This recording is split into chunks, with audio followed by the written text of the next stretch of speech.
హల్లెలూయా. ప్రియ సోదరి సోదరుడా, మరొకసారి ప్రభు సన్నిధిలో మనం ఇలాగా కలుసుకొని దేవుని వాక్యాన్ని ధ్యానించడానికి ప్రభు ఇచ్చిన కృపను బట్టి, ఆయుష్ ఆరోగ్యం బట్టి దేవదేవునికే మహిమ ఘనత ప్రభములు కలుగును గాక. నేటి మన ధ్యానాంశము యోబు గ్రంథము 4వ అధ్యాయము 25వ వాక్యం. ఏది వచ్చునని నేను బహుగా భయపడితునో అదియే నాకు సంభవించుచున్నది. నాకు భీతి పుట్టించినదే నా మీదికి వచ్చుచున్నది. నాకు నెమ్మది లేదు, సుఖము లేదు, విశ్రాంతి లేదు, శ్రమయే సంభవించుచున్నది. ప్రియ సోదరి సోదరుడా, యోబు ఊజు దేశములోనే గొప్ప ధనవంతుడుగా ఉన్నాడు. యోబు ధనవంతుడుగా ఉండడానికి ఒక కారణం చెప్తున్నాడు అక్కడ. యోబు దేవుని యెడల భయభక్తులు కలిగిన వాడై యథార్థవంతుడుగా ఉంటూ, న్యాయవంతుడిగా ఉంటూ చెడుతనమును విసర్జించినవాడు. యథార్థవంతుడు, న్యాయవంతుడు, దేవుని భయభక్తి కలిగిన వాడు, చెడుతను విసర్జించిన వాడు, ప్రార్థనాపరుడు. అలాంటి జీవితాన్ని ఆయన జీవిస్తున్నప్పుడు దేవుడు యోబును బహుగా దీవించాడు. అంతేకాదుండోయ్, యోబు చుట్టూ కంచె వేసేశాడు దేవుడు. ఎవరు ఆ మాట అంటున్నారంటే అపవాది అంటున్నాడు, నువ్వు యోబు చుట్టూ కంచె వేసిదివి కదా అంటాడు 10వ వచనంలో. నీవు అతనికిని, అతని ఇంటి వారికిని, అతనికి కలిగిన సమస్తమునకు చుట్టూ కంచె వేసితివి కదా. నీవు అతని చేతి పనిని దీవించుచుండుట చేత అతని ఆస్తి దేశంలో బహుగా విస్తరించున్నది. అపవాది దేవుడితో అంటున్నాడు, దేవుడా, ప్రభువా, నీవు యోబును ఆశీర్వదిస్తూ వస్తున్నావు. యోబు చుట్టూ, యోబు ఆస్తి చుట్టూ, పిల్లల చుట్టూ నీ కంచె వేసేసావు అని అపవాది చెప్తుంది. యోబు అలాగ జీవించుట చేత యోబు చుట్టూ కంచె వేయబడింది. యోబు బహుగా దీవించబడడం జరిగింది. అయితే యోబు భయపడుతున్నాడట. దేనికి భయపడుతున్నాడట? ఏది వచ్చునని నేను బహుగా భయపడుచునో అదియే నాకు సంభవించున్నది. నాకు నెమ్మది లేదు, సుఖము లేదు, విశ్రాంతి లేదు, శ్రమయే సంభవించు. ఏది వచ్చునని భయపడుతునో అదే నా జీవితంలోకి వచ్చింది.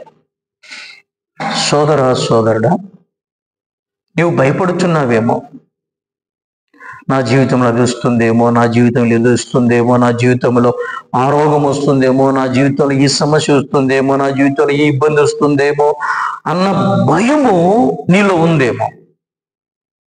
వాక్యం సెలవిస్తుంది, భయము నిన్ను ముంచివేయును అని.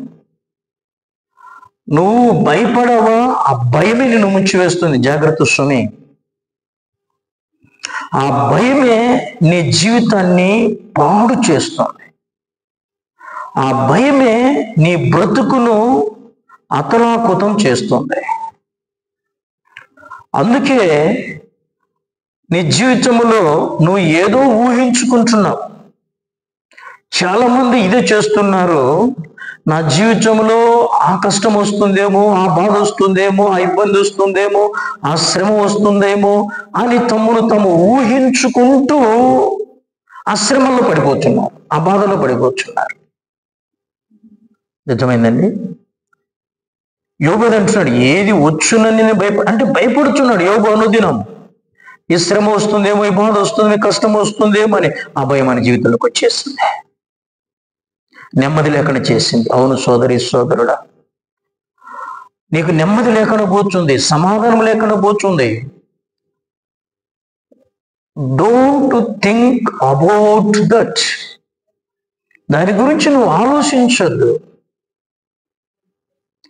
భయములు విడిచిపెట్టు, ఆ తలంపులు విడిచిపెట్టు, ఆ ఆలోచనలు విడిచిపెట్టు. అది వస్తుందేమో, ఇది వస్తుందేమో, అది జరుగుతుందేమో, ఇది జరుగుతుందేమో, ఇలాంటివన్నీ కూడా నువ్వు విడిచిపెట్టేసి దేవుని ఎడల భయభక్తులు కలిగి, ప్రార్థనా జీవితం కలిగి, దేవుని వైపు చూస్తూ నువ్వు ముందుకు సాగిపో. ప్రభు అన్నాడు, భయపడకుము, నేను పేరు పెట్టి పిలిచాను అన్నాడు. సోదరి సోదరుడా, దేవుడు నిన్ను పేరు పెట్టి పిలిచాడు. దేవుడు నీతో ఉన్నాడు, నువ్వు భయపడవద్దు. దేవుడు నీతో ఉన్నాడు, నువ్వు దిగులు పడవద్దు. దేవుడు నీతో ఉన్నాడు, నువ్వు భీతి చెందవద్దు. భయపడకము, నేను నీకు తోడైనాను. దిగులు పడకము, నేను బలపరుస్తాను. నీకు సహాయం చేయవాడని నేను, నీతి అన్న దక్షతను ఆదుకుంటానంటున్నాడు. నిన్ను ఆదుకునే దేవుడు, సహాయం చేసే దేవుడు, నెమ్మదినిచ్చే దేవుడు నీకున్నాడు. గనుక సోదరి సోదరుడా, ఆ భీతులన్నీ విడిచిపెట్టు, ప్రభు వైపు చూడు. ప్రార్థనా జీవితం కలిగి, ఆయన భయభక్తులు కలిగి, ప్రభు మార్గంలో నడుచు. ఏది నీ దరిదాపులోనే కూడా రాదు. వాక్యం సెలవిస్తుంది, యెహోవా యందు భయభక్తులు గల వారి చుట్టూ దూత కావలను రక్షించు వాక్యం సెలవిస్తుంది. కనుక ప్రభు దూత నీతో ఉంటుంది, నిన్ను కాపాడుతుంది. ఎప్పుడు ప్రభుని చేయుడు. దావీదు అంటాడు, నేను ఎక్కడికి వెళ్ళను, నువ్వు ఇచ్చే నన్ను పట్టుకొని ఉందని. దేవుడిని చేపట్టుకుని నిన్ను నడిపించే దేవుడు నీకున్నాడు.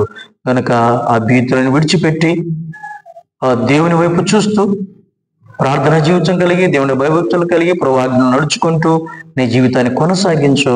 దేవుని కాపుదల నీతో ఉంటుంది. ఏది నీ దగ్గరికి రానే రాదు. God bless you. ప్లస్ పరిశుద్ధ వందనాల స్తోత్రాలైనా ఈ మాటలు విన్న నీ బిడ్డలు మీరు జ్ఞాపకం చేసుకోండి తండ్రి. నీ బిడ్డలు ఏ విషయంలో భయపడుతున్నారు, భీతి చెందుతున్నారో వాటిని తొలగించండి. నీతో సంపూర్ణంగా జీవించే కృపను అనుగ్రహించండి. వారి చుట్టూ మీ కాపుదలను గురించి బలెచ్చమని నజని యేసు నామములో ప్రార్థిస్తున్నాము తండ్రి. ఆమేన్. ఆమేన్. God bless you.